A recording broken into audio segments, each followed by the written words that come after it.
Hello，大家好，我是戴戴。今天呢，我又出来帮粉丝朋友买特产了。现在我要去景德路的天王锦巷那边呢，有一个叫香橙仁和园麻饼的专卖店啊，我要去那边去买点麻饼。麻饼买好了，我又来到了冠前街哦。现在是早上8点半左右，冠前街上面的人呢还是稀稀凉凉的，还不多。然后这家呢是平旺辣酱，我给你尝尝这个呢，挺好吃的，就是那个姜的味道，这个可以自己尝的呀。小姜了，嫩姜，所以它不是特别的辣，吃在嘴巴里甜甜的。然后酱萝卜，这个双皮的我们都是28吗？是，还有辣酱什么也都是吗？有的还有38的小鱼。哦，那个小鱼什么的贵一点，我知道。对。就是酱菜啊、酱啊之类的都是28的。对的。对，这个价格是透明的。这个是叫酱，叫小脆瓜，其实就是酱黄瓜呀、酱卤瓜，就是很小的那种小嫩瓜。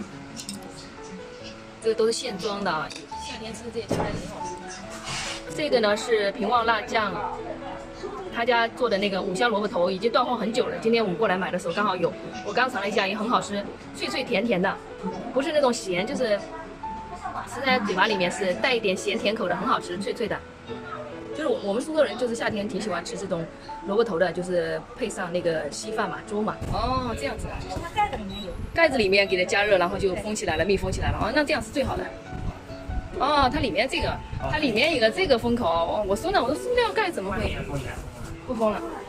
对，这样子挺好的。这个是一位粉丝朋友买的，刚刚我给他去买的啊。这个叫清香橄榄、休闲杨梅，这个是我极力推荐的啊。这个是京津卤汁豆腐干，就是经典口味的。这个是京津的素火腿，这个是毛豆笋干，然后这个是苏式话梅，这个叫清香橄榄，然后这个呢是香橙仁和园的麻饼啊，应该是在苏州呢，他家这个口碑呢是数一数二的，很好吃啊。然后这个是入职风味的小萝卜头，这个小袋装的啊。这个是今天一位粉丝的，还有一位粉丝再给大家看一下买的是什么啊？这个是今天第2个粉丝朋友买的东西啊。这个是平旺辣酱啊，刚刚视频里面有的，这个是叫嫩姜啊，嫩姜芽就是不辣的，口感呢是带一点甜的。这里面酱萝卜，还有那个是酱黄瓜，都是小卤瓜啊。这个是稻香村的麻饼，一盒是600克的，里面是6片，是大片装的。然后这边的日期呢是6月2号的啊。这个就是刚刚我忘了，也没好意思在店里面拍，它有一些就是带处理的，就即将过期的，就是买1送1的啊，所以我给大家挑的都是最新的日期。然后这个是苏式肉松啊，130克的啊。然后这个肉松呢，就是口感带一点点甜的，很好吃的。我来拍的清楚一点啊。这个是苏式肉松，可以看得出来，其实很稀的，就是很密的那种，很松软的啊。吃粥啊，给小朋友吃粥啊都挺好的。苏式肉松130克的。然后这个是卤汁京津豆腐干卤汁味的啊，就是经典口味的。这个粉丝一下子买了4包啊，它这个克重是90克乘以4袋，里面4小袋。这个是入职的小萝卜头，给大家看一下。这个是入职风味的小萝卜头啊。然后这个是苏式话梅，这个是无蔗糖的话梅，就是如果家里面老人啊，就是怕甜的吃的太多，就是可以买这个无蔗糖的啊，苏式话梅。这个休闲杨梅不用讲了啊，就是我极力推荐的啊，应该是每个粉丝朋友买的话都会代买的，很好吃。那这个是清香橄榄，这个是第2位粉丝朋友买的这么多的东西啊。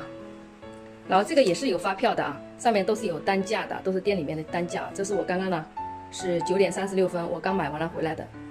接下来就是打包的时间了。其实这些打包的工作呢是可以让快递小哥来帮忙的，但是呢，因为要收取一些打包费用，所以呢我都是自己动手的。刚好呢现在也天气热嘛，代买的粉丝朋友呢也不是特别多，我就利用周末的时间去帮粉丝朋友去代买，因为现在工作调动嘛，所以时间会有点赶。最后我还会再写一张提示语贴在这个包裹上面，提醒快递小哥呢在运输的过程中能够轻拿轻放。也感谢每一位支持和信任我的粉丝，我们下期再见。